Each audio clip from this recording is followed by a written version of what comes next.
Marami pong nag-aantay nito. So eto na po yung buko juice po natin at saka yung buko meat, no. Unahin ko po muna yung buko juice. As always, 200 ml po yan. So I think familiar na po kayo dyan sa clear na mug na yan, no? 200 ml po yung kalahati niyan. Sige po, I'll go ahead and get my baseline blood sugar.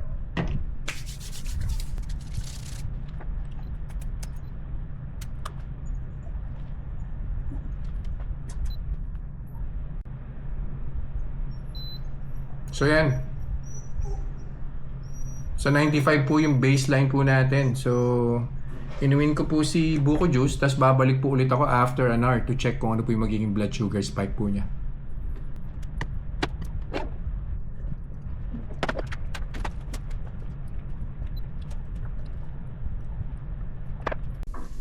One hour na po. So kuha na po tayo ng blood sugar.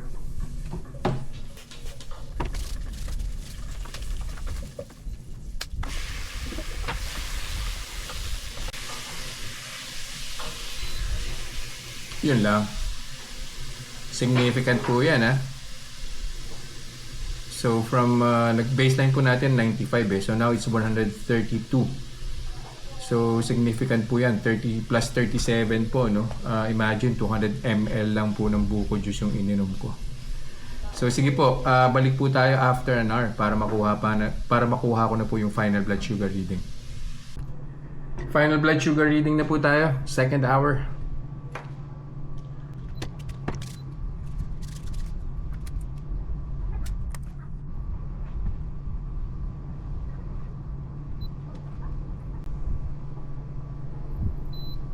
Yun. Doon na ibaba naman po niya, no? This is actually less than the baseline. 95 po yata yung baseline natin, eh. So it's less than the baseline at 91, no? Alanganin lang ako rin sa 132 po ba yun, yung first hour, no? Although okay naman po siya kasi as far as I can remember, mga 140 to 180 yung first hour. Pero full meal po yun. 200 ml lang po ito na buko juice, eh. Kung half 100 ml, siguro pwede. Hindi ko na po itatry. Definitely mas mababa po siya, magiging significant po yung resulta nun. Kaya lang yun nga, no, we have to be very cautious kasi pag sinabayan nyo yan ng high carb na pagkain tapos inunuman nyo ng buko juice, mag-shoot up po yung blood sugar. So again, yun po, we have to be very careful in terms of yung mga mix and match po ng mga kinakain at iniinom po natin. So yun lang po for this review. Maraming salamat po. Bye-bye.